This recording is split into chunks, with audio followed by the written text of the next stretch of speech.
பண்ணலாம் அப்படின்னு யோசிச்சுட்டு அப்போ உங்கள் பார்க்க யாரும் இல்லை சார். 11 வருஷத்துக்கு அப்புறம் கட் பண்ணால் இப்போ நான் சாரோட படத்தை நான் எடிட் பண்ணியிருக்கேன். இதோட பெரிய ஒரு ஹாப்பினஸ்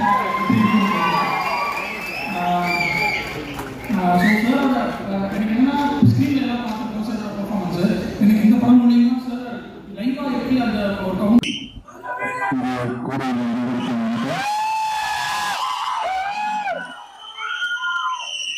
ரசிகர்களுக்கு வணக்கம். நம்மளுடைய ப்ரெஸ் மீடியா எல்லாரும் வந்திருக்கீங்க, ரொம்ப சந்தோஷம். எல்லாருக்கும் வணக்கம். மேடையில் இருக்கிற எல்லாருக்கும் வணக்கம். நெக்ஸ்ட் வீடியோ ரெக்கார்டிங்ஸ் அதுக்கு முன்னாடி படம் ஃபர்ஸ்ட் பார்ட்டாக இருக்கட்டும், செகண்ட் பார்ட்டாக இருக்கட்டும், ரொம்ப என்ஜாய் பண்ணி பார்த்தேன். சந்தானம் நம்மளுக்கு தெரியும், நண்பர் எல்லாம் அதெல்லாம் மீறி ஃபர்ஸ்ட் நான் வந்து ஒரு ரசிகன். நான் வந்து அப்படிதான் நான் ஒரு படம் பார்த்தேன். ஸோ அவருக்கும் எனக்கு இருக்கிற அந்த பர்சனல் பாண்டிங்கிறதெல்லாம் வந்து நான் படம் பார்க்கும்போது ஓரம் வச்சிருவேன். நான் படம் பார்க்கும்போது நான் ஒரு ரசிகனா அந்த படம் எப்படி இருக்கு அப்படிதான் நான் பார்ப்பேன். ஸோ அப்படி பார்க்கும் வகையில ஒரு படத்துக்கும் மெனக்கெட்டு அந்த படம் வந்து வித்தியாசமா ஏதாவது ஒன்று கொடுக்கணும்னு சொல்லி ஃபர்ஸ்ட் பார்ட்டும் சரி, செகண்ட் பார்ட்டும் சரி ரொம்ப அருமையா பண்ணியிருப்பாங்க. அண்ட் இந்த ட்ரெய்லரும் பார்க்கும்போது ரொம்ப அருமையா இருக்கு. எஸ்பெஷலி சந்தானோட பாடி லாங்குவேஜ், அவரோட டைமிங், அதெல்லாம் ரொம்ப நல்லா இருக்கு இந்த ட்ரெய்லர்ல. ஸோ ஃபர்ஸ்ட் இந்த படத்துக்கு வந்து என்னுடைய வாழ்த்துக்களை தெரிவிச்சுக்கிறேன்.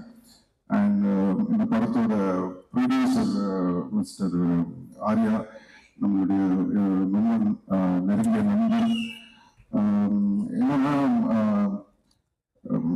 சந்தானம் படம் வேற யாரும் படம் ப்ரொடியூஸ் பண்றாங்க அப்படின்னா ஓகே, பட் இது என்னன்னா ஒரு நல்ல ஃப்ரெண்ட்ஷிப், ஒரு கூட இந்த மாதிரி ஒரு சப்போர்ட்டோட ஒரு ஆள் இருக்கும்போது நம்ம பண்ணணும்னு நினைக்கிறது இன்னும் பெட்டராகவே வரும்.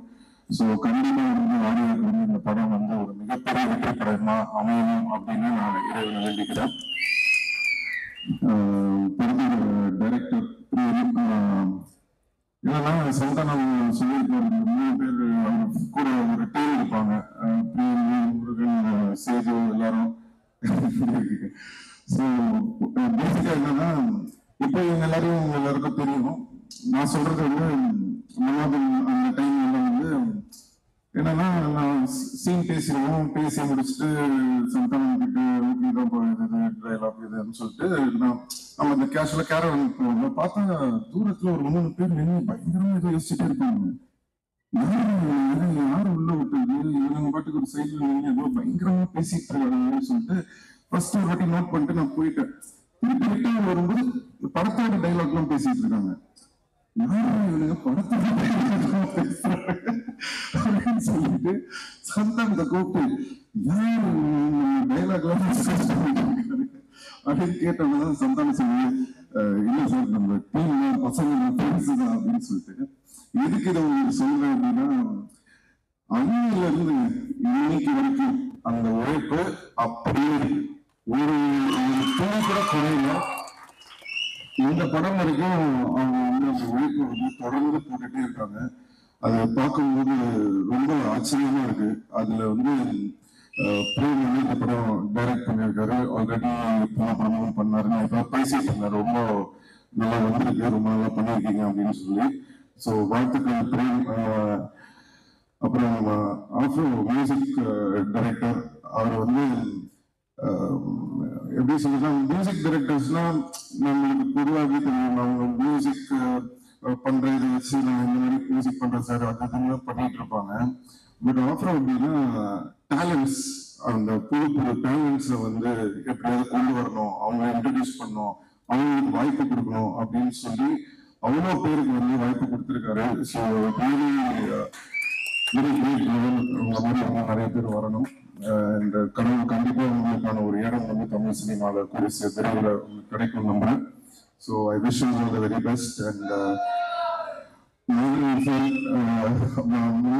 சொன்ன மாதிரி ஏதாவது ஒரு ரோல்ல அவர் விருப்பத்திலேயே நடிக்க வைக்கணும் ட்ரை பண்ணிட்டே இருப்பேன், மிஸ் ஆகிட்டே இருக்கும்.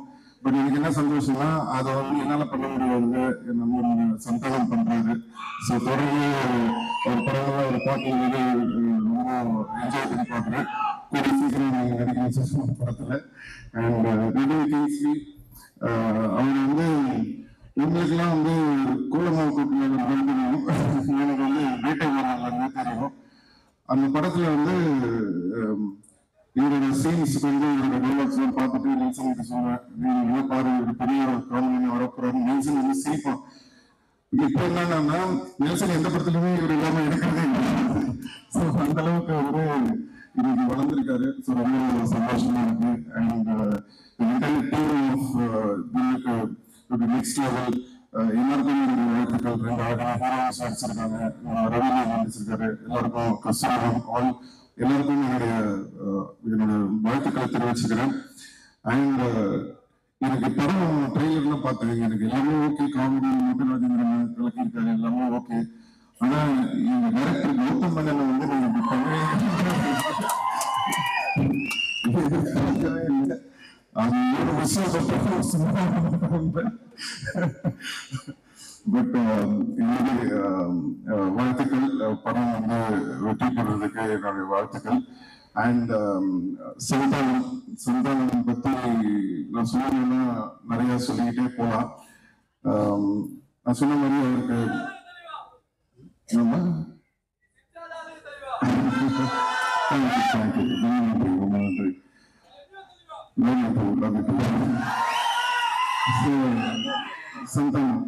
சந்தானம் பத்தி சொல்லும்போது ஒரு விஷயம்னா, எப்பவுமே நான் எங்கேயாவது வெளில போகும்போது பார்க்கும்போது ஏதாவது டிஸ்கஷன் வரும், சினிமா பத்தி ஏதாவது பேசிட்டு இருப்போம். அப்போ எப்போ பேசினாலுமே எல்லாரும் என்கிட்ட ஒரு விஷயம் சொல்லுவாங்க, சார் நீங்க எவ்வளவு பேர் இன்ட்ரடியூஸ் பண்ணிருக்கீங்க, எவ்வளவு பேருக்கு வந்து ஹெல்ப் பண்ணிருக்கீங்க, பட் தொடர்ந்து உங்களை பத்தி வந்து ஒருத்தர் பேசிக்கிட்டே இருக்காருன்னா அது வந்து சந்தானம் தான் சார். அவர் வந்து எந்த ஃபங்க்ஷனா இருந்தாலும் சரி, எந்த இன்டர்வியூவா இருந்தாலும் சரி, எந்த மேடையா இருந்தாலும் சரி, எங்க அவரை பத்தி அவர் ஏதாவது ஒரு விஷயம் பேசும்போது உங்களை வந்து மென்ஷன் பண்ணாம அவர் இருந்ததே இல்லை. அது என்ன சார் காரணம் அப்படின்னு சொல்லி நிறைய பேர் கேட்பாங்க. அப்போ அதுக்கு நான் ஒரே விஷயம் தான் சொன்னேன், அதுதான் அவரோட கேரக்டர். அதுக்கும் எனக்கும் எந்த சம்பந்தமும் கிடையாது. நான் என்னைக்குமே வந்து ஒரு விஷயம் வந்து எல்லாருக்குமே நான் சொல்லிக்க விரும்புறேன். ஒருத்தவங்களுக்கு நம்ம நல்லது செய்யலாம், ஒருத்தவங்களுக்கு ஹெல்ப் பண்ணலாம், இல்ல ஒரு தண்ணி கூட எடுத்து கொடுக்கலாம், இல்ல ஏதோ ஒரு கஷ்டத்துல இருக்காங்கன்னா ஏதோ ஒரு ஹெல்ப் பண்ணிருக்கலாம். ஒருத்தவங்களுக்கு ஹெல்ப் பண்றீங்கன்னா எதிர்பார்க்காம ஹெல்ப் பண்ணுங்க. இந்த எதிர்பார்ப்பு வச்சுக்கிட்டு யாருக்குமே எந்த ஹெல்ப்பும் பண்ணாதீங்க. ஏன்னா ஒரு சில பேர் அங்க நம்ம பண்ண ஹெல்ப் ஞாபகம் வச்சு அதுக்கு வந்து ஒரு ரெஸ்பெக்ட் கொடுப்பாங்க. நிறைய பேர் அதை வந்து ரெஸ்பெக்ட் பண்ணாம வேறு மதிச்சுட்டு போயிட்டே இருப்பாங்க. சோ ஒருத்தங்க ஞாபகம் வச்சிருக்காங்களா இல்லையா, அவங்க மறந்துட்டாங்களா இல்லையா, ஏறி வீசிட்டு போயிட்டாங்களா இல்லையான்றது நம்மளுக்கு முக்கியமே கிடையாது. நம்மளுக்கு தேவை ஒண்ணுதான், நம்மளுடைய கேரக்டர் தான். எனக்கு ஒருத்தவங்க ஹெல்ப் பண்ண பிடிக்கும், நான் ஹெல்ப் பண்ணுவேன், அவ்வளவுதான். ஸோ அதை நம்ம வாழ்க்கையில எப்பவுமே வந்து ஒரு இதுவாக வச்சுக்கிட்டோம்னு சொன்னா எந்த ஒரு இதுவும் இருக்காது. ஸோ இதுல இருந்து நான் சந்தானம் பார்க்கும்போது என்ன தோணுச்சுன்னா, அவரு எனக்காக சொல்லல, அவரு உண்மையிலே அதான் அவருடைய கேரக்டர். ஸோ அந்த பழசை மறக்காம அவர் இருக்கிறதுனாலதான் இன்னைக்கு வரைக்கும் அவருடைய எல்லா டீமும் அவர் கூட இருக்காங்க. ஸோ அது அவருடைய கேரக்டர் காட்டுது. அண்ட் சந்தானத்தோட பெரிய பெருசு வந்து நான் எப்பவுமே சொல்லியிருக்கேன், ஃப்ரெண்ட்ஸ் இந்த டீம் மட்டும் இல்லை, அவருடைய ஃபேமிலி. ஸோ பசங்க எல்லாரும் இன்னைக்கு வந்திருக்காங்க. நான் சின்ன குழந்தைங்களா பார்த்தா இன்னைக்கு எல்லாம் வளர்ந்து வந்துட்டாங்க, ரொம்ப ஆச்சரியமா இருந்தது. ஸோ எல்லாருக்கும் என்னுடைய நன்றி தெரிவிச்சுக்கிறேன். அண்ட் சந்தானம் நான் சொன்ன மாதிரி அந்த ஒரு கேரக்டர், அந்த ஒரு குணம் அவர் வந்து மாறாம இருக்கிறது தான் வந்து இன்னைக்கு அவரை வந்து மீறி ஊற வச்சுக்கிட்டே இருக்கு. ஸோ கண்டிப்பா இந்த படம் டிடி நெக்ஸ்ட் லெவல், சந்தானத்துக்கு ஒரு நெக்ஸ்ட் லெவலா இருக்கும்னு சொல்லி நான் இறைவனை வேண்டிக்கிறேன். அண்ட் SR49 ஸோ திருப்பி ஒரு காம்பினேஷன் வேற வருது. ஸோ என்னன்னா, எதுக்கு இந்த SR49ல சந்தானம் அப்படின்றது வந்து நான் சொல்லணும்னு ஆசைப்படுறேன். அதுக்கு மெயின் காரணம் என்னன்னா, இன்னைக்கு வந்து சினிமா வந்து காமெடி வந்து ரொம்ப கம்மியா இருக்கு. ரொம்ப சீரியஸான படங்கள் எடுக்க ஆரம்பிச்சிட்டோம். இப்போ பெரிய படங்கள், இப்போ ஒரு ஹீரோ படம்லாம் நீங்க பாத்தீங்கன்னா உங்களுக்கு வந்து ஒரு நல்ல ஆக்ஷன் அட்ரினல் ரஷ்ஷோட படம் வேணும்னு எதிர்பார்க்குறீங்க. ஸோ நாங்கள் பண்ற படங்கள் எல்லாம் முக்கால்வாசி பார்த்தீங்கன்னா ஆக்ஷனு, அந்த ஒரு என்ன சொல்றது, ஒரு அக்ரெசிவான படங்களா இருக்கு. ஸோ தமிழ் சினிமாவில் ரொம்ப ஒரு ஜாலியா சாஃப்டா ஃபீல் குட் ஆன படங்களும் நிறைய வரணும். இப்போ ரீசெண்டா வந்து நம்ம எடிட்டர் நினைக்கிறேன் நீங்க ஒர்க் பண்ணியிருந்த அவர் வந்து இப்போ டூரிஸ்ட் ஃபேமிலி ஒரு படம் பார்த்தேன், ரொம்ப அருமையா இருந்தது படம். அந்த டீமுக்கு என்னோட வாழ்த்துக்கள் தெரிவிச்சுக்கிறேன். எதுக்கு சொல்றேன்னா சந்தோஷமா ஹாப்பியான படங்களும் வந்து நிறைய வரணும். அது வந்து சந்தானம் மாதிரி ஒரு ஆளை வந்து நம்ம ரொம்ப நாளா மிஸ் பண்றோம். ஸோ அவர் வந்து படத்துல ஹீரோவா நடிக்கிறது மட்டும் இல்லாம இந்த மாதிரி ஆரியாவோட இருக்கட்டும், நானா இருக்கட்டும், அவருக்கு பிடிச்ச டைரக்டர்ஸா இருக்கட்டும், அந்த மாதிரி ஏதாவது முக்கியமான படங்கள் அவர் வந்து சூஸ் பண்ணி நிறைய படம் வந்து தமிழ் ரசிகர்களுக்காக சந்தானம் நடிக்கணும்னு நான் இந்த மாதிரி அவரை கேட்டுக்கிறேன்.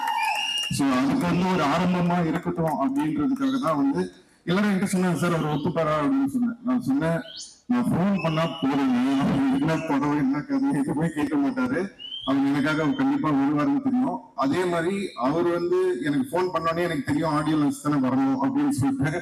ஸோ அது வந்து எங்க 2 பேருக்குள்ள அந்த மாதிரி ஒரு நட்பு இருக்கு. அதனாலதான் நானும் அவரை வந்து தேவையில்லாம எதுக்கும் கூப்பிட மாட்டேன், அவரும் என்னை வந்து தேவையில்லாம இது பண்ண மாட்டாரு. ஏன்னா அவருக்கு தெரியும் அவர் கூப்பிட்டா வந்துருவாரு. அதே தான் சரி நம்ம கூப்பிட்டா சந்தானம் வந்துருவாரு. அதனால கண்டிப்பா வந்து இன்னும் அதிகமா சந்தானத்தை வந்து நிறைய படங்கள் நிறைய பார்ப்பீங்கன்னு நம்பலாம். ஸோ இந்த டீமுக்கும் வர May 16 ஸோ கண்டிப்பா எல்லாரும் தியேட்டர்ல போய் இந்த படத்தை பார்த்து என்ஜாய் பண்ணுங்கன்னு சொல்லி எல்லாரையும் கேட்டுக்கிறேன். நன்றி, வணக்கம். Thank you so much, sir. So yes, இந்த படம் வந்து